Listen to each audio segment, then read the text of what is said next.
289 Kesedihan dan Kegembiraan 4.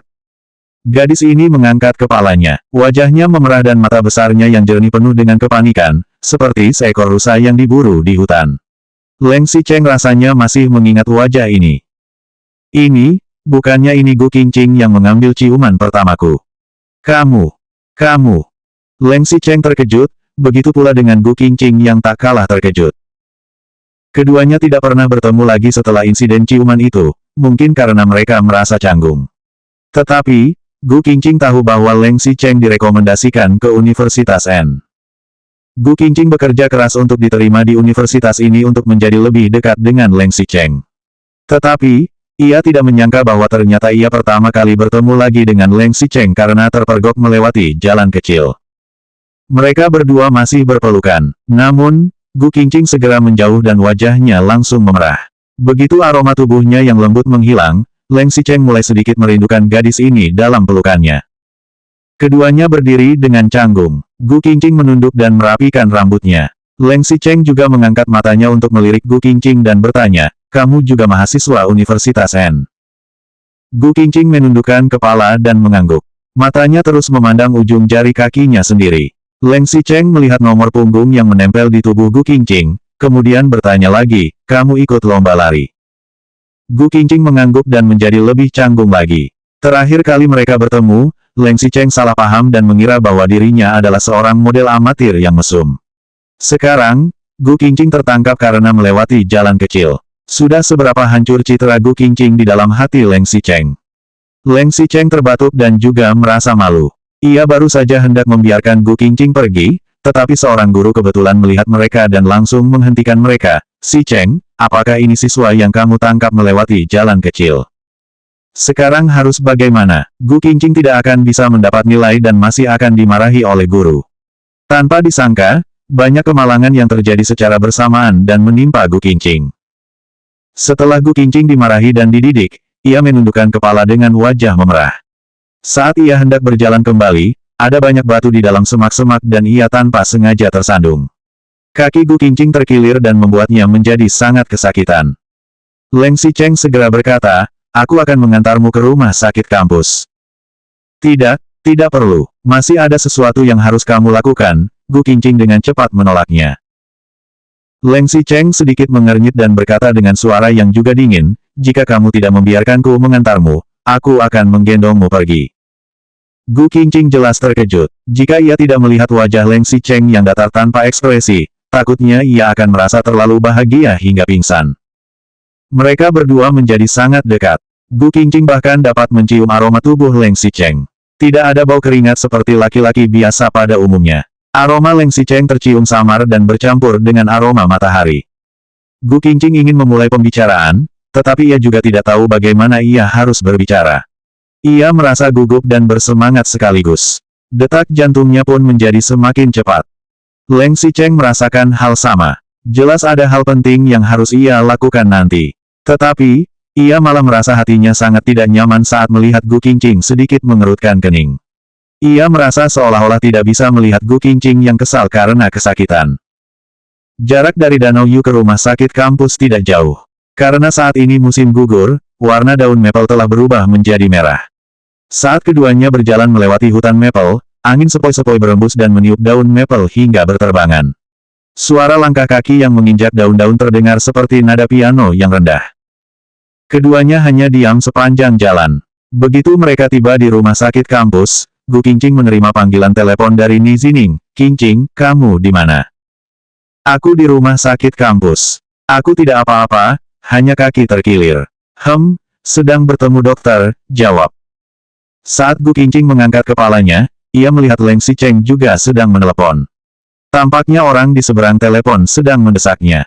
Gu Qingqing pun segera berkata pada Leng Xicheng, "Jika masih ada sesuatu yang harus kamu lakukan, kamu bisa pergi. Temanku akan segera tiba." Leng Xicheng melirik Gu Qingqing dan mengangguk, "Baik. Kamu sendiri berhati-hatilah." Karena mendapat kepedulian dari laki-laki idaman, kaki Gu Qingqing langsung tidak terasa begitu sakit lagi. Tetapi, Gu Qingqing tidak mengira bahwa dirinya dan Leng Xicheng akan begitu cepat bertemu lagi. Bahkan, hanya berdua dan menghabiskan satu malam bersama di satu ruangan sebagai pria dan wanita. 290 kesedihan dan kegembiraan 5. Meskipun Leng Xicheng pergi, ia memberitahu guru dengan sangat pintar agar guru tidak melaporkan bahwa Gu Qingqing melewati jalan kecil dan nilainya tidak dibatalkan. Tetapi, nilainya benar-benar tetap dibatalkan bagaimanapun juga. Begitu berita ini tersebar, Su Zijin berkata dengan wajah mengejek, "Pergi malas-malasan, kan? Aku sudah tahu Gu Qingqing pasti akan menyerah. Dia tidak bisa berlari lagi. Lagi pula, bukan dia sendiri yang mendaftarkan diri." Ni Zining yang membawa Gu Qingqing kembali dengan sepeda sudah bisa mendengar ejekan Su Zijin dari kejauhan. Su Zijin selalu membicarakan tentang setiap jenis keburukan Gu Qingqing di depan Ni Zining. Karenanya, Ni Zining awalnya juga tidak memiliki kesan yang baik terhadap Gu Qingqing. Tetapi, keduanya menjadi teman sekelas untuk waktu yang lama. Setelah sering berkomunikasi dengan satu sama lain, Ni Zining menyadari bahwa Gu Qingqing tidak begitu licik dan berniat jahat dengan berpura-pura polos seperti yang dikatakan Su Zijin. Sebaliknya, Ni Zining memiliki kesan yang baik terhadap Gu Qingqing. Ketika Su Zijin melihat Ni Zining membawa Gu Qingqing kembali dengan sepeda, hatinya langsung dipenuhi amarah hingga rasanya hampir mengeluarkan api. Ia segera menghampiri mereka dan menarik Gu Qingqing turun dari kursi belakang sepeda. "Bagus sekali tingkahmu. Kamu bahkan berani duduk di belakang Zining," hardik Su Zijin. Dia sendiri tidak pernah duduk di kursi belakang sepeda Ni Zining.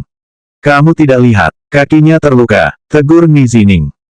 Ni Zining masih ingin membantu Gu Qingqing, tetapi Gu Qingqing segera turun dari kursi belakangnya dan melangkah menjauh. "Terima kasih banyak untuk hari ini. Maaf merepotkanmu karena mengantarku kembali. Jika bukan karena jarak rumah sakit kampus yang jauh dari daerah pemukiman siswa, Gu Qingqing harus terus melompat dan berjalan pincang hingga lebih dari 15 menit. Ia juga tidak akan membiarkan Ni Zining mengantarnya kembali jika ia bisa kembali sendiri." Ni Zining mengerutkan kening dan bertanya, "Apakah kakimu baik-baik saja? Kelihatannya bengkaknya begitu parah. Jika nanti kamu kesulitan untuk berangkat ke kampus, apakah kamu ingin aku mengantarmu?" Gu Qingqing terkejut dan sontak menolak, "Tidak perlu. Tidak perlu." Baru hari ini Gu Qingqing menerima tumpangan dari Ni Zining, tapi ia sudah dimarahi hingga seperti ini. Jika ia membiarkan Ni Zining mengantar jemput dirinya ke kampus, bisa-bisa ia akan dirobek hidup-hidup oleh Su Zijin. Benar saja, Su Zijin menjadi sangat marah dan langsung memaki, "Bagus sekali kamu, Gu Qingqing. Kamu bahkan berani diam-diam merayu Zining. Aku akan membuatmu menyesal." Fakta membuktikannya, hari belum beranjak malam, tapi sudah ada orang yang menelepon Gu Qingqing di hari yang sama. Orang itu adalah Wu Weimei. "Qingqing, apa yang terjadi? Aku dengar kamu mencuri pacar Nona Zijin. Sekarang dia kembali dan membuat ribut di rumah keluarga Su. Dia juga mengatakan bahwa dia ingin memecatku. Qingqing, meskipun ibu membiarkanmu mencari dan menikahi orang kaya, bukan berarti ibu membiarkanmu untuk menjadi orang ketiga." "Siapa yang bilang aku menjadi orang ketiga? Aku dan Ni Zining tidak memiliki hubungan seperti itu sama sekali," bantah Gu Qingqing. Gu Qingqing sungguh kehilangan kata-kata. Su Zijin dan Ni Zining masih belum memiliki hubungan sebagai sepasang kekasih. Tetapi, Su Zijin langsung mengatakan bahwa Gu Qingqing menjadi orang ketiga di antara mereka. Lagi pula, bukankah Gu Qingqing sama sekali tidak menganggap Ni Zining sebagai pacar? Ibunya, Wu Weimei, yang berada di sana juga sama. Jika bukan karena masalah pekerjaan dan uang, ia juga tidak akan secara khusus menelepon Gu Qingqing seperti ini, bukan? Sayangnya, masalah ini masih belum selesai. Su Zijin dan Gu Qingqing sama-sama bergabung dengan himpunan mahasiswa. Tujuan Su Zijin adalah ingin menambah kualifikasinya masa depan. Sedangkan, Gu Qingqing mendengar bahwa Leng Xicheng juga akan bekerja di himpunan mahasiswa sehingga ia ingin bisa bertemu dengannya sesekali. Himpunan mahasiswa hendak mengadakan malam prom Natal. Karena Su Zijin adalah wakil kepala departemen propaganda, Gu Qingqing merasa kesulitan saat menjadi anggota timnya. Secara alami, semua pekerjaan di bawah tangan Su Zijin dialihkan kepada Gu Qingqing. "Selesaikan pekerjaannya dengan baik. Jika kamu tidak melakukannya dengan baik, kamu akan mati ketika kamu kembali," kata Su Zijin pada Gu Qingqing sebelum berjalan keluar dengan arogan.